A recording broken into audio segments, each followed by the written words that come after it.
Di video kali ini kita akan membahas tentang latihan soal mekanika sebagai persiapan menghadapi UTBK.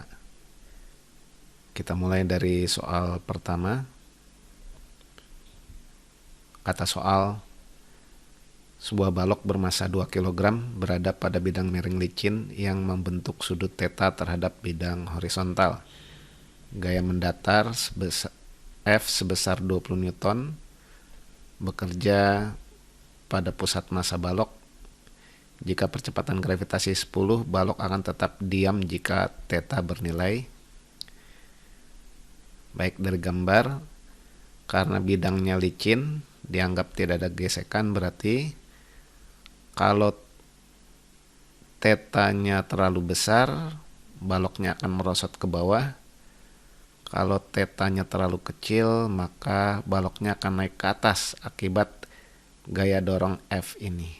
Berarti tetanya harus pas supaya baloknya diam. Nah, berapa nih besar sudut theta supaya baloknya tepat diam walaupun ada gaya dorong F aksen ini? Nah, pertama kita gambarkan dulu gaya-gaya yang bekerja pada balok. Berarti ada 3 gaya. Gaya luar F aksen, ada berat balok W, dan ada gaya normal N. Nah, di sini kita membuat koordinat kartesius berdasarkan bidang miring. Berarti sumbu X-nya yang miring ini, sumbu Y-nya yang searah dengan gaya normal. Berarti gaya F aksen dan W ini harus diuraikan menurut komponennya dalam arah sumbu X dan sumbu Y. Nah, F aksennya diuraikan menjadi F aksen X dan F aksen Y. W-nya diuraikan menjadi W aksen X dan W aksen Y. Maka balok diam apabila resultan gaya yang bekerja dalam arah sumbu X ini sama dengan 0. Padahal dalam arah sumbu X kita lihat ada 2 gaya yang bekerja pada balok, yaitu W aksen X dan F aksen X. Berarti bisa kita tuliskan sigma Fx sama dengan 0. Sigma Fx-nya diuraikan menjadi W aksen X min F aksen X sama dengan 0. W aksen X kalau digambar kita lihat sudut theta itu sama dengan ini, berarti W aksen X sama dengan ini, berarti sama dengan W dikali sin theta. Sedangkan F aksen X, kita lihat ini F aksen X, ini sudut tetanya, berarti F aksen X sama dengan F dikali cos theta. Nah, berarti bisa kita tuliskan sin theta per cos theta sama dengan F aksen per W.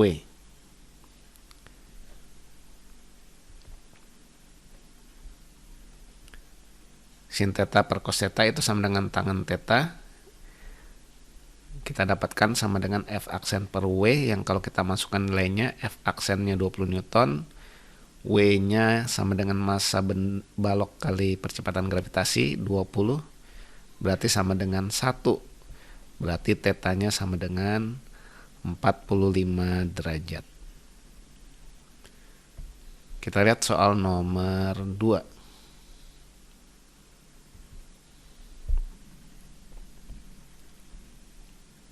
Kata soal: perhatikan grafik kecepatan terhadap waktu berikut.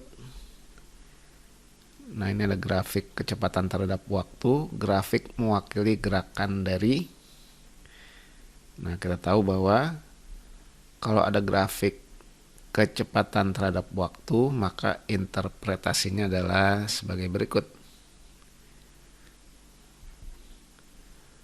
Kalau mendatar berarti kecepatan benda konstan, geraknya tergolong GLB, gerak lurus beraturan. Kalau garis lurus naik seperti ini, berarti dia GLBB dipercepat, berarti kecepatannya bertambah secara konstan. Kalau turun seperti ini, berarti kecepatannya berkurang secara konstan. berarti dia GLBB diperlambat. Nah, di persoalan kita ini gambarnya adalah seperti yang paling kanan, berarti GLBB diperlambat. Nah, kalau GLBB diperlambat itu berarti di antara opsi berikut yang tepat adalah yang C. Gerak suatu batu yang dilempar vertikal ke atas. Kalau batu dilempar vertikal ke atas, dia geraknya termasuk GLBB diperlambat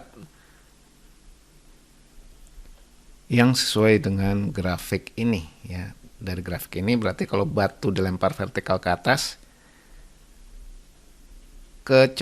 kelajuannya makin lama berkurang sampai di suatu waktu kelajuannya 0. Ini berarti saat dia ada di titik tertinggi. Nah, begitu kecepatannya minus berarti arahnya sudah berlawanan. Yang tadinya bergerak ke atas sekarang menjadi turun bergerak ke bawah. Berarti yang sesuai adalah yang C. Kita lihat soal berikutnya.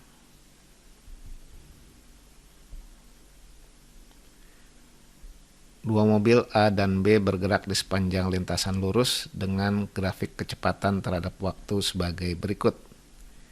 Dari grafik tersebut dapat diambil kesimpulan: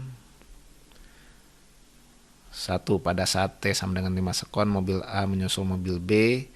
2. Mobil A telah menempuh jarak 87,5 meter saat kecepatan kedua mobil sama besar, dan seterusnya. Nah, kita lihat kalau dari grafik, waktu 5 detik adalah waktu ketika mobil A dan mobil B memiliki kecepatan yang sama, yaitu sebesar 25 meter per sekon. Tapi bukan waktu ketika mobil A menyalip mobil B ya. Karena kalau kita lihat mobil B memiliki kecepatan awal yang lebih tinggi, mobil A kecepatan awalnya lebih rendah. Setelah 5 detik kecepatan keduanya sama. Bisa kita simpulkan saat 5 detik ini B masih jauh di depan A ya, karena dia bergerak dengan kecepatan awal yang lebih tinggi. Nah, berarti dari sini pernyataan 1, pada saat T 5 sekon mobil A menyusul mobil B, salah ya. Mobil B masih di depan A. Mobil A baru sama kecepatannya tapi posisinya masih di belakang mobil B ya. Kemudian pernyataan 2, mobil A telah menempuh jarak 87,5 meter saat kecepatan kedua mobil sama besar. Saat kecepatan kedua mobil sama besar yaitu saat 5 detik, berarti jarak yang ditempuh mobil A bisa dicari dari luas daerah di bawah grafik. Ingat, kalau kita punya grafik kecepatan terhadap waktu, maka jarak yang ditempuh itu sama dengan luas daerah di bawah grafik. Yang kalau dihitung ini berarti sama dengan luas trapesium dan besarnya sama dengan 62,5 meter. Bukan 87,5 meter, berarti pernyataan 2 salah. Kemudian pernyataan 3, saat A menyusul B, kecepatan B sebesar 25 meter per sekon. Di sini terlihat kecepatan B 25 meter per sekon, B-nya masih di depan A, berarti pernyataan 3 salah. Pernyataan 4 pasti betul ya, karena 1, 2, 3 salah, masa 4 salah juga, nggak ada opsinya ya. Tapi kalau kita lihat kalau seperti ini, karena jarak yang ditempuh itu sama dengan luas daerah di bawah arsir, maka luas yang dibentuk grafik B dan grafik A akan sama pada saat T 10 sekon ya. Saat T 10 sekon maka dia akan memiliki luas daerah di bawah grafik yang sama dengan ini. Persegi panjang yang 25 kali 10 ya. Nah, kalau kita hitung berarti 25 kali 10 ini sama dengan 250 meter ya. Jadi saat T10 sekon ini luas daerah di bawah grafik A dan B sama-sama 250 meter, berarti pernyataan yang 4 betul. Kita lihat soal selanjutnya.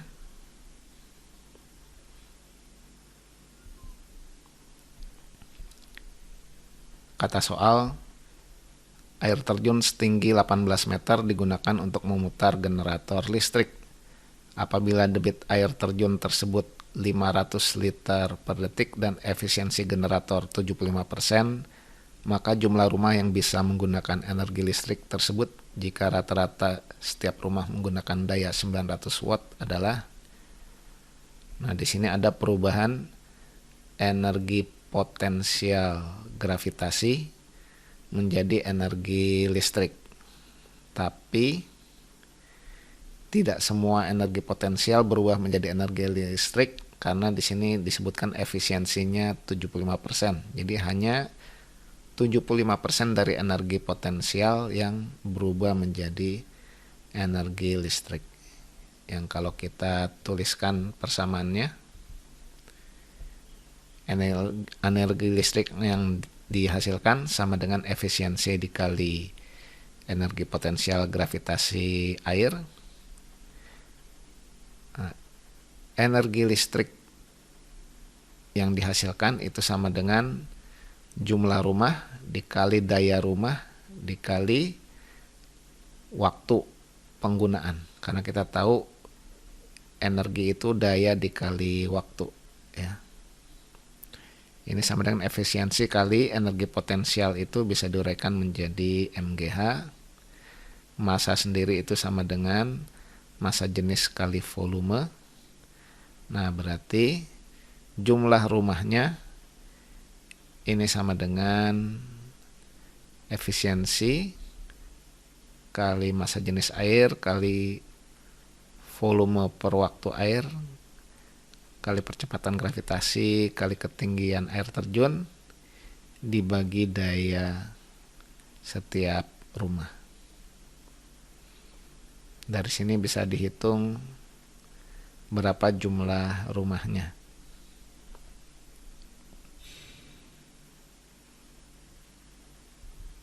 Yang kalau kita hitung besarnya sama dengan 75. Jadi ada 75 rumah. Jawabannya yang D. Kita lihat soal selanjutnya.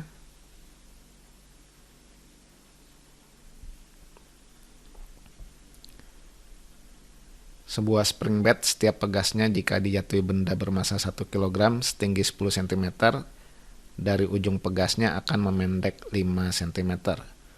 Hubungan gaya-gaya dan perubahan panjang setiap pegas sebagai berikut. Selisih X2 terhadap X1 adalah 5 cm. Maka besar usaha untuk meregangkan pegas tersebut dari titik A ke B adalah. Nah, di sini pegas kita belum tahu berapa konstanta pegasnya, tapi bisa dicari dari kalimat pertama. Jika dijatuhi benda bermassa 1 kg setinggi 10 cm, dari ujung pegasnya akan memendek 5 cm. Nah, dari sini kita hitung dulu berapa konstanta pegasnya.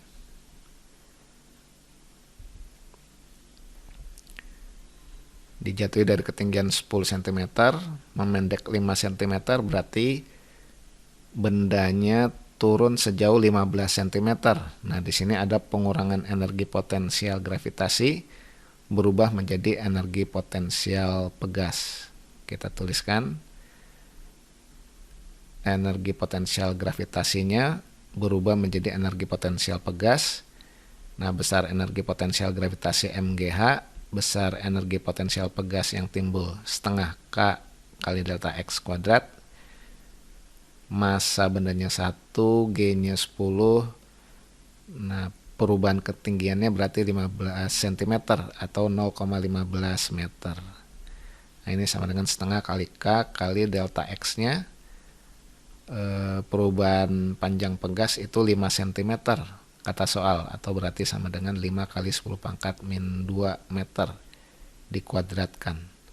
Nah, ini kalau kita hitung nilai K-nya sama dengan 1,2 kali 10 pangkat 3 ya. Nah, K-nya sudah didapatkan,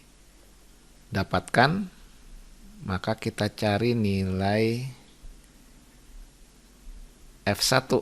Ya, ini F1 berapa? Belum diketahui dari soal, kita hitung dulu dengan memanfaatkan nilai K yang barusan kita cari. Karena K itu adalah gradien grafik ini, ingat F sama dengan Kx ya. Berarti K sama dengan gradien grafik. Berarti K bisa dicari sama dengan delta F per delta X. K-nya 1,2 kali 10 pangkat 3. Delta F-nya 90 dikurang F1. Delta X-nya kata soal diketahui 5 cm atau 5 kali 10 pangkat min 2. Berarti ini sama dengan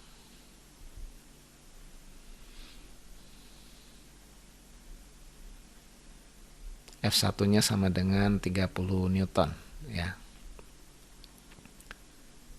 Nah, F1-nya sudah diketahui, baru kita hitung yang ditanyakan di soal, besar usaha untuk meregangkan pegas dari titik A ke B.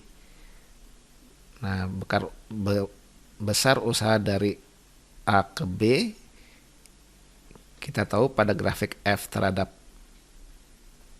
X, besar usaha itu sama dengan luas daerah di bawah grafik. Berarti kita cari luas trapesium ini untuk menghitung usaha yang dilakukan. Yang kalau kita hitung, luas trapesiumnya sama dengan 3 Joule. Berarti besar usaha yang dilakukan sama dengan 3 Joule. Kita lihat soal berikutnya.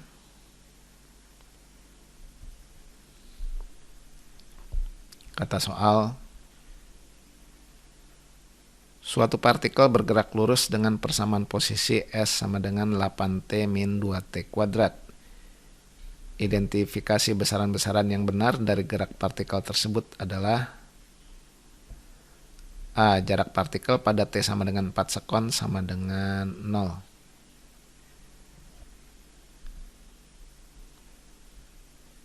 Baik, jarak partikel sama dengan 0 itu bisa dicari. Berarti masukkan nilai S-nya.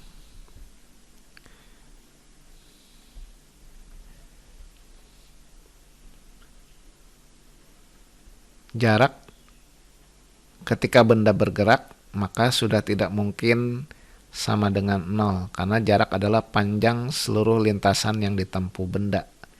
Walaupun bendanya misalkan bergerak ke kanan kemudian bergerak ke kiri, balik lagi ke posisi semula, maka jaraknya tidak sama dengan 0 ya, karena semua panjang lintasan yang dia tempuh dihitung. Beda dengan perpindahan ya, berarti yang A ini salah.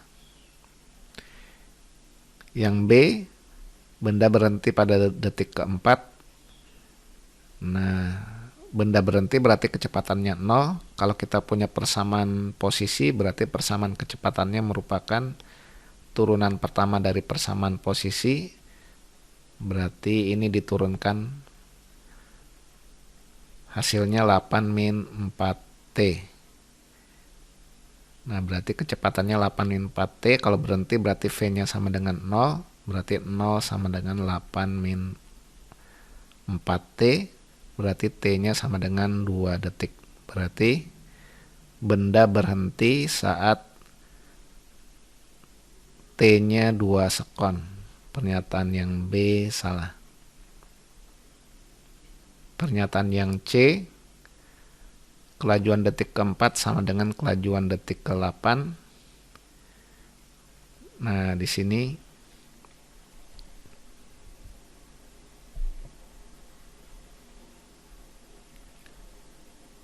kalau digambarkan, ini gerakannya mirip dengan gerak benda dilempar vertikal ke atas ya. Katanya kan berhenti saat V-nya 0, berarti yaitu saat T-nya 2 sekon. Berarti saat T-nya 2 sekon, dia seperti benda dilempar vertikal ke atas dan mencapai titik tertinggi saat T-nya 2 sekon. Kan di titik tertinggi ini V-nya 0. Nah, cuma bedanya tentu kalau gerak vertikal ke atas, percepatannya sama dengan percepatan gravitasi 10. Kalau dalam persoalan kita percepatannya berarti turunan pertama dari V berarti min 4 ya.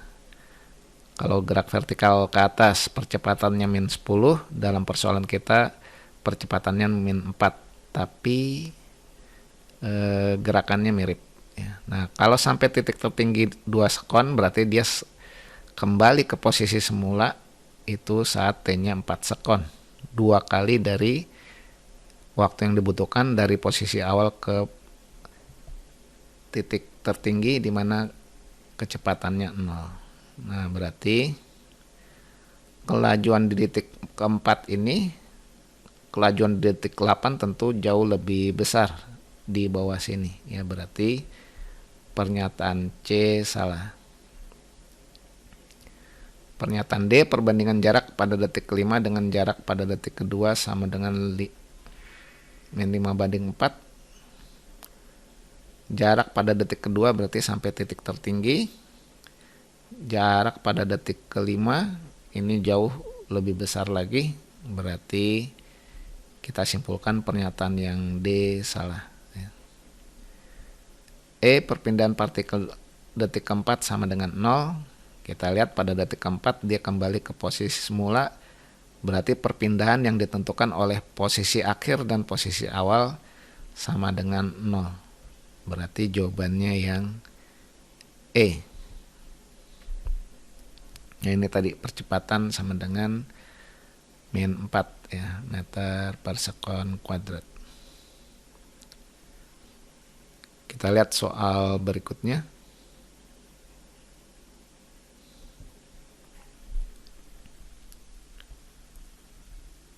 Sepotong baja memiliki ukuran panjang 25 meter, luas penampang 75 mm persegi, mengalami perubahan panjang 2 mm akibat pemuaian. Jika modulus elastisitas bahan tersebut 1200, maka gaya akibat pemuaian dalam arah longitudinal besarnya adalah,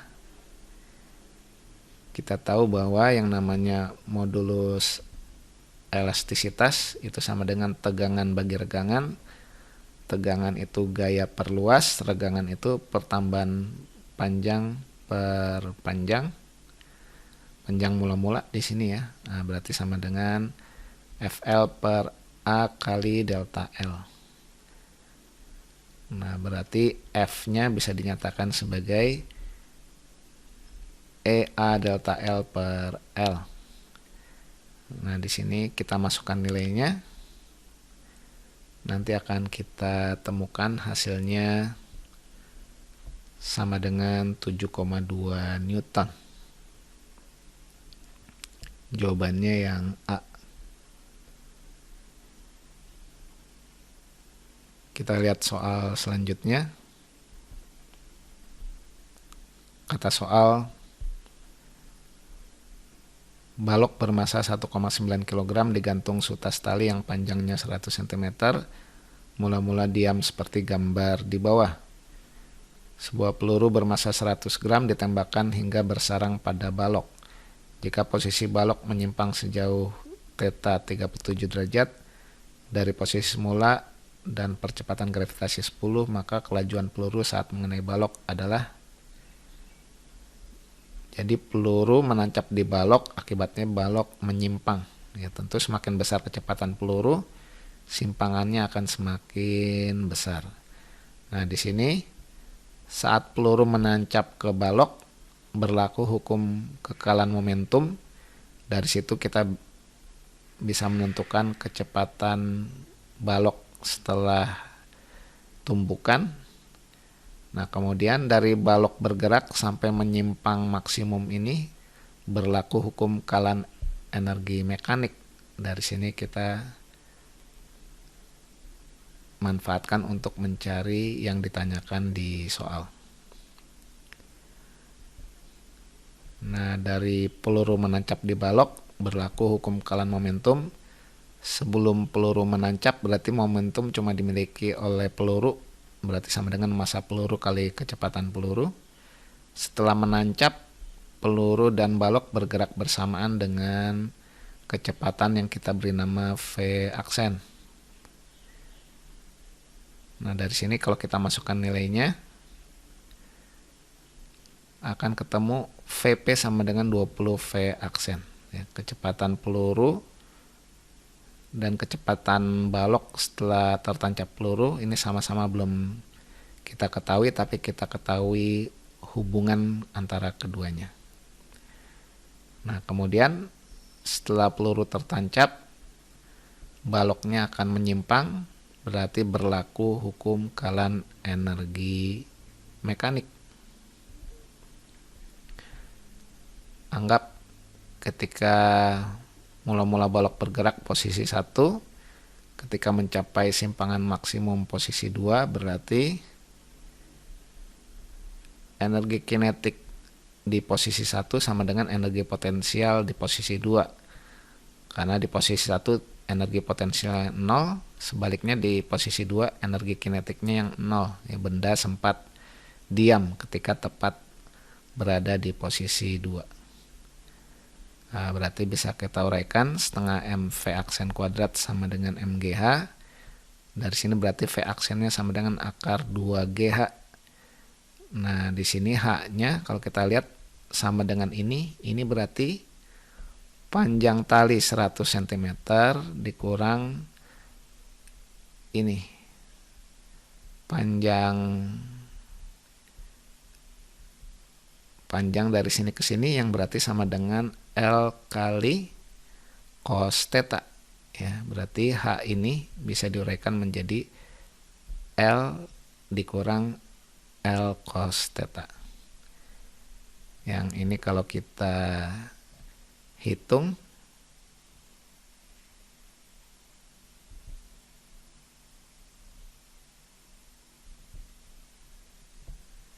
sama dengan 2 meter per sekon. Nah, V aksen yang besarnya sama dengan 2 meter per sekon ini adalah kecepatan balok setelah tertancap peluru. Berarti kecepatan pelurunya sendiri kita dapatkan dari hubungan ini. Vp sama dengan 20 V aksen. Berarti kecepatan pelurunya bisa kita dapatkan besarnya sama dengan 40 meter per sekon. Berarti jawabannya yang D. Kita lihat soal berikutnya. Kata soal, sebuah benda bermasa 2 kg mula-mula diam di atas tanah, kemudian ditarik ke atas dengan gaya 30 Newton. Apabila gaya bekerja selama 2 sekon lalu dilepaskan, maka waktu yang diperlukan untuk mencapai titik tertinggi adalah, nah kalau kita gambarkan, ada benda masanya 2 kg, pertama ditarik oleh gaya 30 Newton selama 2 sekon, setelah itu dilepaskan. Nah, ketika dilepaskan tentu dia memiliki kecepatan awal yang arahnya ke atas, yang di sini kita beri nama V aksen, ya. Nah, kemudian dia akan sempat bergerak naik sebelum kemudian turun lagi ke bawah. Nah, kita perlu mencari dulu berapa nilai V aksen atau kecepatan benda setelah 2 detik, ya, setelah gayanya dilepaskan. Nah, di sini berarti kita gunakan hukum Newton.